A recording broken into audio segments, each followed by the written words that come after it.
말씀이 있는 교회, 그 말씀 전하는 교회, 말씀대로 살아가는 교회, 말씀의 빛 교회.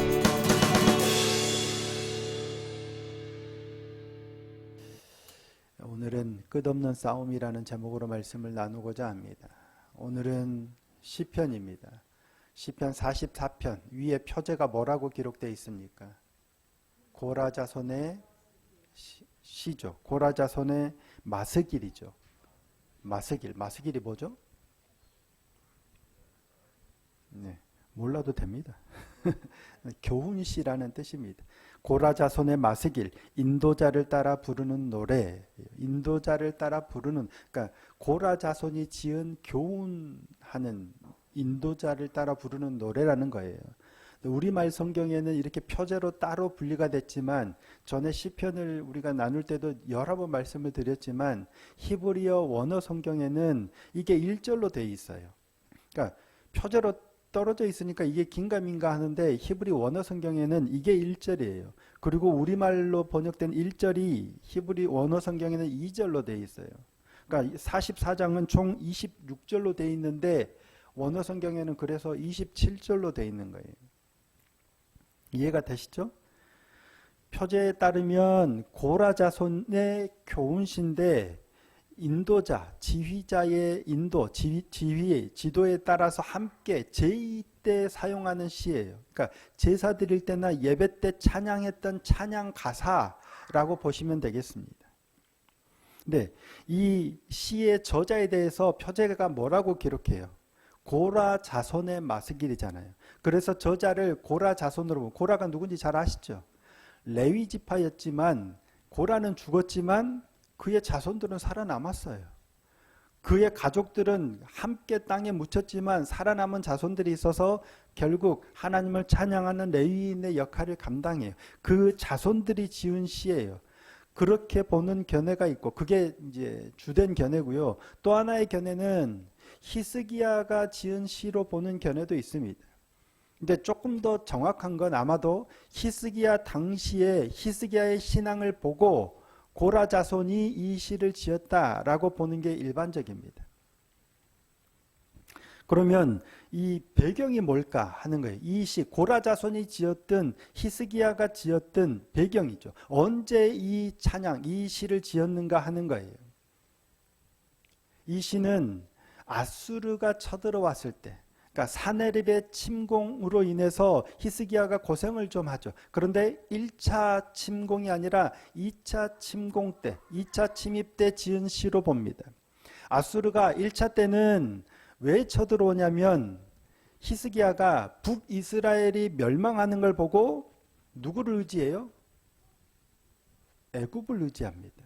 그러니까 남유다, 히스기야는 남유다의 왕이죠. 남유다의 왕인데 북이스라엘이 아수르에 의해서 멸망하는 걸 보고 하나님께 기도하지 않고 누구를 의지하냐면 애굽을 의지해요. 당시 강대국은 애굽하고 아수르였잖아요. 나중에는 애굽하고 바벨론이 되고 애굽이 영원한 강대국 중에 하나였죠.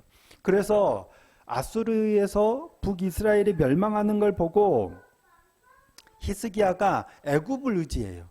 그래서 아수르가 쳐들어온 거예요. 애굽을 의지하는 이 히스기야와 남유다를 보복하는 차원에서 쳐들어온 게 1차 침공이에요. 결국 어떻게 돼요? 망해버리죠. 히스기야는 망해버립니다. 그래서 은 30달란트, 금 몇 달란트 이거 다 달라하죠. 1차 침략 때 다 뺏겨요. 30이 아니라 은 300달란트, 금 30달란트, 내 나라, 그러니까 성전과 왕궁에 있는 은을 다 갖다 바치고 심지어 기둥에 있는 금, 자기가 발랐던 금까지 다 긁어서 그거 내려고 갖다가 바치는 거예요. 1차 침공 때. 애굽을 의지했다가 철저하게 패배를 맛보죠. 결국 아수르에 그렇게 굴복해요. 그때는 누구를 의지하지 않았기 때문에, 하나님을 의지하지 않았기 때문이에요. 어쩌면 이로보건대 이 침공은 하나님을 의지하지 않는 히스기야와 남유다를 징벌하기 위해서 아수르를 보낸 것으로 봐도 무방할 것 같아요. 그러니까 아수르가 애굽을 의지하는 히스기야와 남유다를 벌하기 위해서 쳐들어온 거지만 궁극적으로는 하나님을 의지하지 않는, 아수르라는 저 강국을 보고 두려워 하나님을 의지하지 않고 애굽을 의지했던 히스기야와 남유다를 징계하시기 위해서 아수르를 보낸 거예요. 그게 1차 침공, 철저하게 패배를 맛봤죠. 그런데 이제 2차 침공이 2차 쳐들어오는 거예요. 두 번째로 사내립이 쳐들어와요. 그럴 때 이 시가 언제? 히스기야가 이제 누구를 의지해요? 하나님을 의지하겠다는 거예요. 이제는 전에처럼 애굽이나 다른 나라나 강국을 의지할 게 아니라 우리가 그래서 망했다. 그래서 하나님이 벌하셨다. 그래서 이제는 하나님을 의지하겠다라는 고백이에요. 그 신앙 고백을 노래로 지은 거예요. 자, 오늘 다 읽어야 되지만 4절에서 7절 말씀을 함께 다시 한번 읽어볼까요? 4절에서 7절입니다. 자, 읽겠습니다. 시작. 하나님이여, 주는 나의 왕이시니 야곱에게 구원을 베푸소서.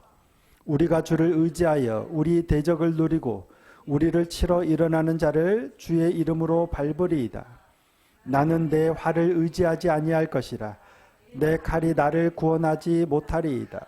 오직 주께서 우리를 우리 원수들에게서 구원하시고 우리를 미워하는 자로 수치를 당하게 하셨나이다. 아멘. 하나님이시여, 하나님이시여. 지금 히스기야는 절체절명의 위기의 순간에 누구를 찾아요? 하나님을 찾고 있는 거예요. 이게 히스기야의 신앙 고백이에요. 전에는 그러지 못했었죠. 그래서 망했던 거예요. 그런데 더 큰 위협이 찾아왔어요. 민족의 멸절이라는 위협 앞에서 히스기야는 전쟁을 두려워하지 않고 누구를 바라봐요? 하나님을 바라보고 하나님을 의지하고 있는 거예요. 이스라엘의 전쟁은 누구의 전쟁이라고요? 하나님의 전쟁, 여호와의 전쟁이에요. 시종일관 그랬어요. 애굽에서 나올 때부터도 늘 그랬어요. 바로를 누가 물리쳐요? 여호와의 군사 아니에요. 그들이 한 거 없습니다. 하나님이 하세요. 가나안 땅을 누가 정복해요? 자기들이 볼 때는 아낙 자손이 있고 철병거가 있고 못 가요. 하지만 누가 그 땅을 주세요? 하나님께서. 이스라엘의 전쟁은 한순간도 여호와의 전쟁이 아닌 적이 없어요. 시종일관 하나님이 싸우시는 하나님의 전쟁이. 왜? 하나님이 왕이시니까요. 우리의 신앙도 마찬가지입니다. 우리의 삶도 마찬가지입니다. 우리의 삶은 전쟁터죠.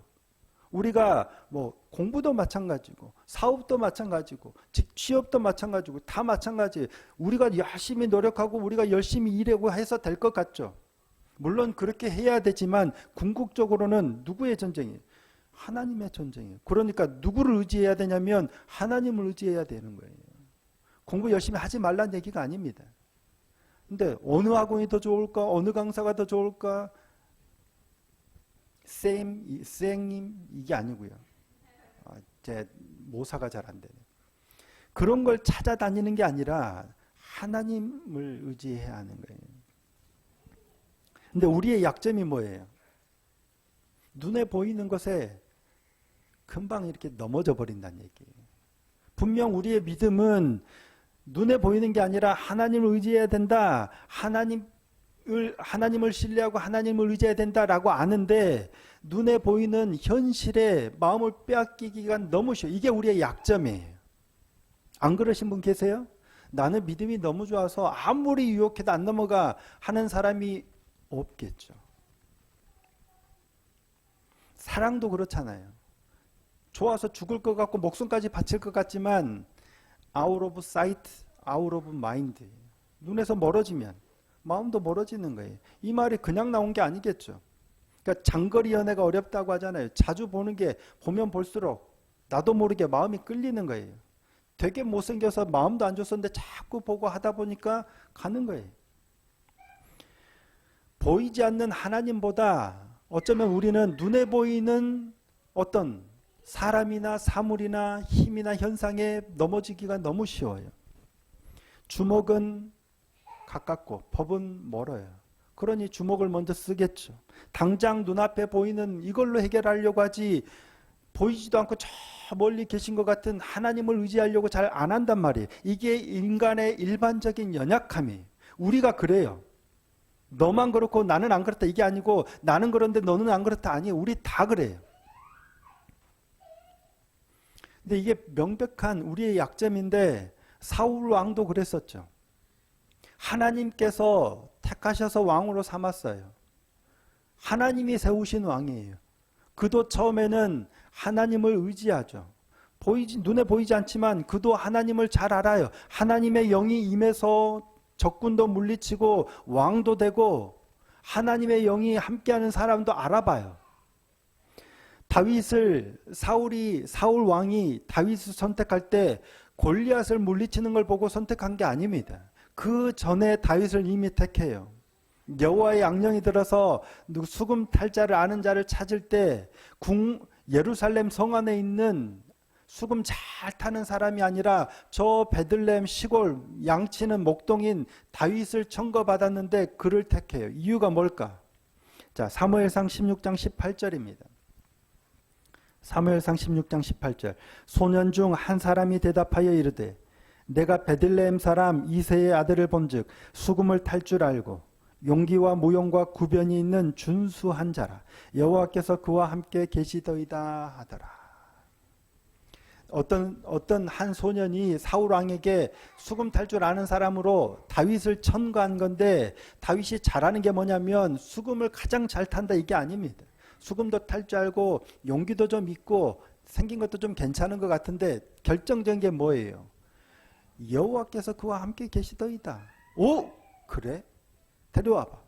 그래서 데리고 와서 수많은 사람들 다른 사람 안 본 것 같아요. 다윗을 수금 타는 자로 삼잖아요. 하지만 그렇게 하나님과 함께하는 사람을 확 땡겼던 사울조차도 시간이 지나면서 눈에 보이는 것들에 점점 마음을 빼앗깁니다. 사울이 사는 날 동안에 뭐라 그랬어요? 사는 날 동안에 전쟁이 있으니까 힘센 사람, 용기 있는 사람마다 볼 때마다 모았다고 했잖아요. 자기 사람으로 삼는 거예요. 왜? 거기서 안정감을 느끼니까요. 전쟁이 있을 때 그가 안정감을 누리는 건 돈이 좀 있거나 집이 좀 좋거나 차가 좀 크거나 힘이 좀 있거나 권력이 좀 있거나 이런 거에서 안정감을 느끼는 거예요. 이게 사울의 관심이었고 그가 의지할 바였던 거예요. 결국 그는 하나님의 명령을 저버리고 눈에 보이는 것들 때문에 망하죠. 아말렉을 진멸하라고 하는데 눈에 보기에 좋은 것들은 진멸 안 하고 남겨두잖아요. 블레셋 군사들을 보고 두려워서 사무엘을 기다리지 않고 자기가 직접 번제를 드려서 결국 하나님께 버림을 받습니다. 우리가 수요일에 함께 계속 살펴보고 있지만 솔로몬도 마찬가지죠. 그가 얼마나 지혜롭고 얼마나 겸손하고 얼마나 훌륭한 왕이었어요. 지혜로는 이 세상에 따라갈 사람이 없었잖아요.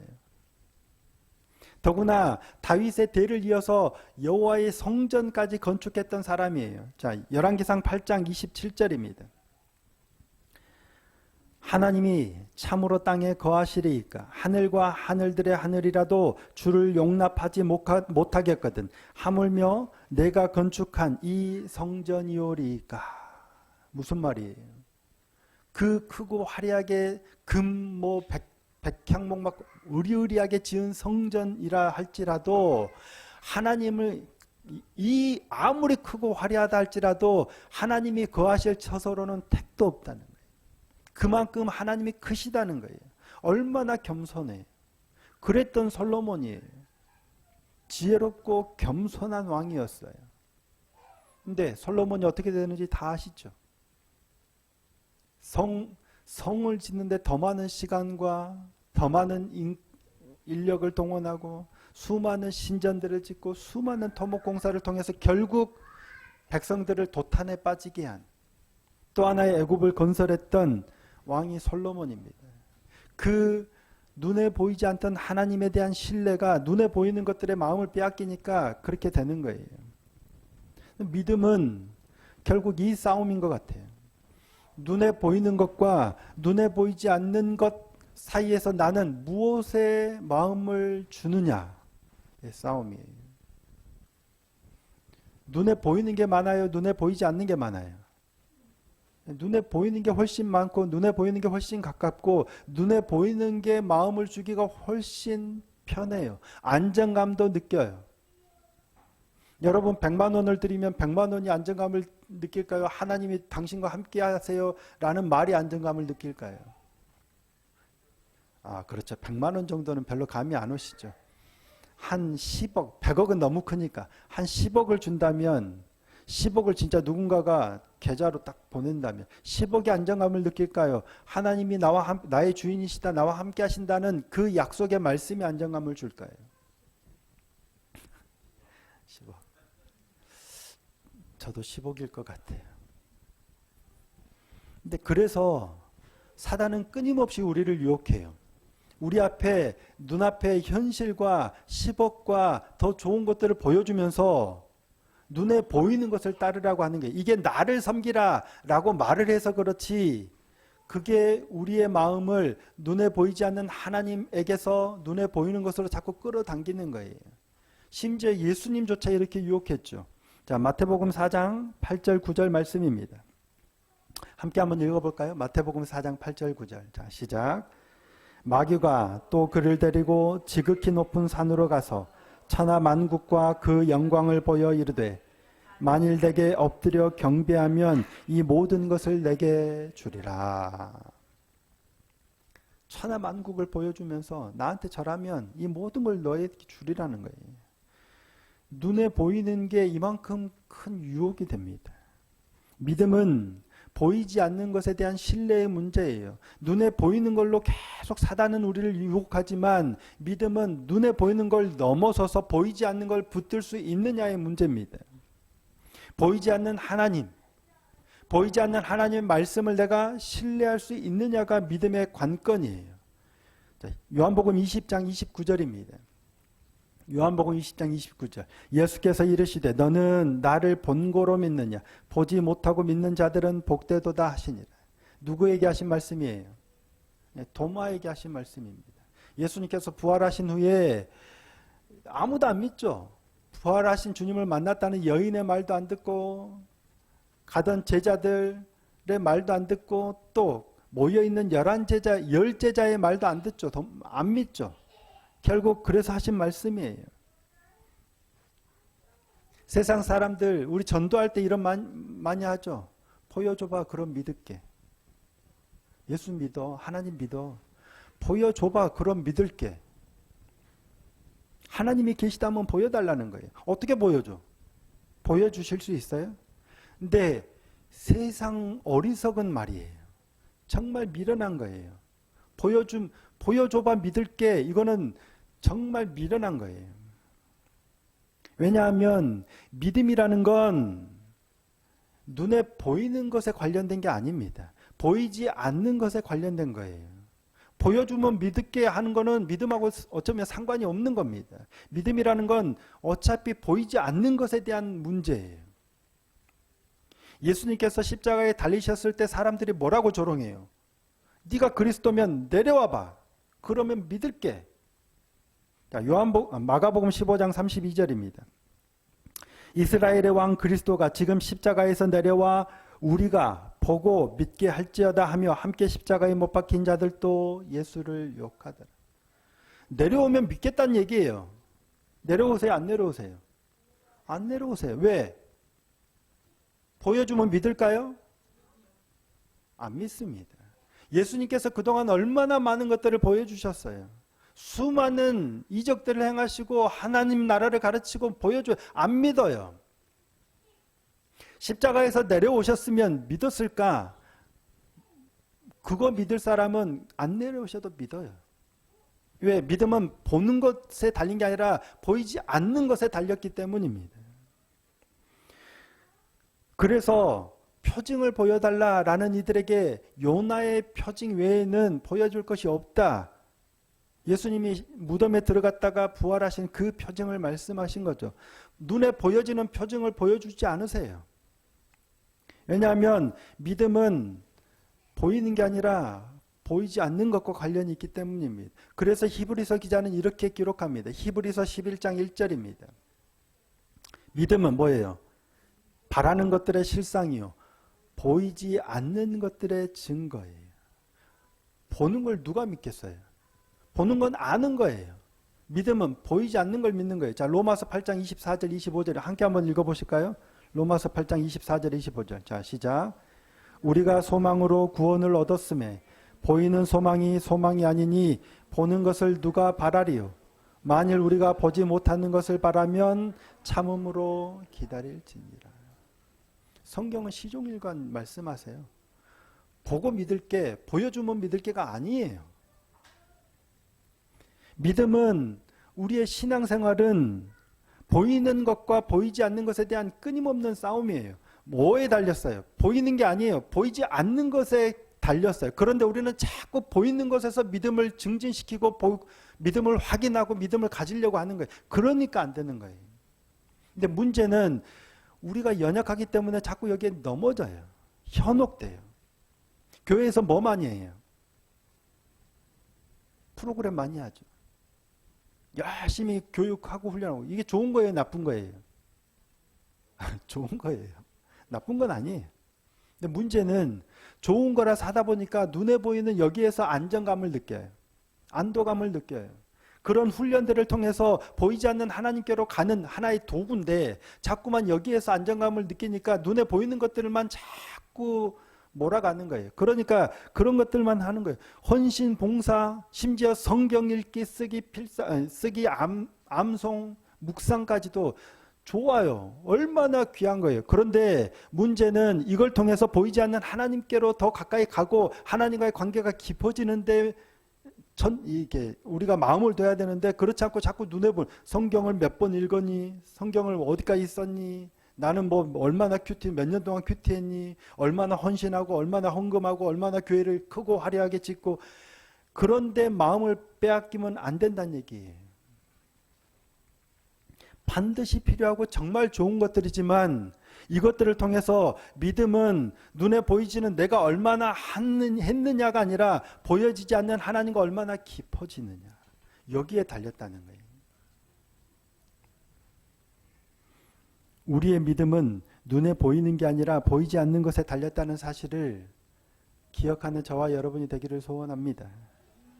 이런 행위들을 통해서 눈에 보여지는 어떤 교회 생활의 어떤 행위들을 통해서 늘 보이지 않는 하나님과의 관계를 내가 지금 어떻게 살아가고 있는지를 점검하는 우리가 되어야 합니다. 하나님을 알아가고 하나님의 뜻을 깨닫고 하나님의 말씀을 따라서 걸어가고 있는 것. 그리고 하나님을 의지하고 신뢰하고 있는 게 히스기야는 그 전에는 하나님을 믿는다고 했고 하나님을 찬양한다고 했지만 하나님이 아닌 애굽 눈에 보이는 걸 의지했었어요. 그런데 깨닫고 이제는 눈에 보이지 않는 하나님께 기대는 거예요. 하나님이시여. 하나님이 우리를 구원하신 것 아니었습니까? 우리가 잘못했습니다. 하나님 우리를 도와주십시오. 라고 고백하는 찬양이 시편 44편 1절에서 8절입니다. 오늘 나의 믿음은 어떤지, 나는 무엇에 마음을 두며 무엇에서 안정감을 누리고 있는지. 그렇죠. 주일날 예배 안 빼먹고 참석하면 훌륭한 거예요. 나는 무엇에서 안정감을 누리고 있는지. 그러면 어떻게 해야 될까? 눈에 보이는 것과 보이지 않는 것의 싸움에서 어떻게 해야 될까? 보이지 않는 하나님을 믿어야 되는데 그러면 어떻게 해야 되나? 자, 여호수아서 1장 7절 8절입니다. 여호수아서 1장 7절 8절. 오직 강하고 극히 담대하여 나의 종 모세가 내게 명령한 그 율법을 다 지켜 행하고 우로나 좌로나 치우치지 말라. 그리하면 어디로 가든지 형통하리니 이 율법책을 내 입에서 떠나지 말게 하며 주야로 그것을 묵상하여 그 안에 기록된 대로 다 지켜 행하라. 그리하면 내 길이 평탄하게 될 것이며 내가 형통하리라. 모세가 떠난 후 가나안으로 들어가는 여호수아를 향하여 주신 약속의 말씀이 율법적으로 살라는 말씀이 아니에요. 하나님의 명령, 율례와 법도를 따라서 살라는 거예요. 그게 눈에 보이는 게 아니라 눈에 보이지 않는 하나님을 의지하는 방법, 길이 뭐냐면 하나님의 말씀이 뭔지를 깨닫고 따르는 데 있는 거예요. 이게 여호수아에게 하신 말씀이죠. 자, 열왕기상 2장 14절입니다. 열왕기상 2장 14절. 내가 만일 내 아버지 다윗이 행함같이 내 길로 행하며 내 법도와 명령을 지키면 내가 또 내 날을 길게 하리라. 언제 하신 말씀이냐면 하나님께서 솔로몬에게 처음 나타나서 하신 말씀이에요. 아직 듣는 마음, 그러니까 지혜를 주실 때 그때 나타나서 하신 말씀 뭐예요? 내 법도와 명령을 지키면 내가 너를 축복하겠다는 거예요. 너와 함께 하겠다는 거예요. 내 날이 길리라는 거예요. 이게 약속의 말씀이세요. 그래서 솔로몬이 하나님의 성전을 지어서 봉헌하죠. 그때 하나님이 또 나타나서 말씀하세요. 열왕기상 9장 4절입니다. 내가 만일 내 아버지 다윗이 행함같이 마음을 온전히 하고 바르게 하여 내 앞에서 행하며 내가 내게 명령한 대로 온갖 일에 순종하여 내 법도와 율례를 지키면. 여호수아에게도 그랬고 솔로몬에게도 그렇고 계속 하나님 말씀하시는 게 뭐예요? 하나님의 말씀을 따르라는 거예요. 지키라는 거예요. 그런데 솔로몬이 결국 어떻게 돼요? 열왕기상 11장 11절입니다. 여호와께서 솔로몬에게 말씀하시되 내게 이러한 일이 있었고 또 내가 내 언약과 내가 내게 명령한 법도를 지키지 아니하였으니 내가 내게 명령한 법도를 지키지 아니하였으니 내가 반드시 이 나라를 내게서 빼앗아 내 신하에게 주리라. 하나님께서 솔로몬에게 나타나서 계속 하시는 말씀은 이거예요. 성전을 어떻게 지어라, 백성을 어떻게 다스려라, 얼마나 어떤 나라를, 이런 거 없습니다. 지혜를 구할 때도 성전을 지을 때도 뭘 할 때도 하나님의 율례와 법도 하나님의 말씀을 따르라는 거예요. 여호수아에게도 주신 거, 우리에게도 여전히 주신 거 뭐냐? 눈에 보이지 않는 것이, 눈에 보이는 게 아니라 눈에 보이지 않는 하나님을 붙들고 의지하고 따라가는 길로 우리가 해야 될 일은 하나님의 말씀을 붙드는 거예요. 그래서 그 말씀을 따라서 살아가려고 애를 쓰는 거예요. 얼마나 내가 율법적으로 살아가느냐가 아니라 이 말씀, 기록된 말씀을 통해서 하나님께서 내게 뭐라고 명령하시는지를 따라서 오늘 선택하고 결정하고 그 길을 걸어가는 거예요. 그게 눈에 보이지 않는 하나님을 신뢰하는 거다라고 성경이 말씀하고 있는 겁니다. 자주 실패합니다. 자주 넘어집니다. 하지만 생명이 그 길에 있음을 믿습니다. 저와 여러분이 비록 눈에 보이지 않지만 내 삶은 여전히 고난 가운데 있지만 심지어 나의 아버지 하나님께서 나를 버리신 것 같은 상황이라고 할지라도 그 하나님의 변함없는 신실하신 사랑을 의지함으로 하나님을 신뢰하며 나가는 저와 여러분이 되기를 소원하고 축복합니다. 그 길을 걸어가기 위해서 우리가 오늘 또 붙들어야 할 건 하나님의 말씀인 줄 믿습니다. 말씀 안에서 더 하나님과 더불어 동행하며 하나님을 의지하는 복된 믿음의 삶이 되기를 예수님의 이름으로 축복합니다.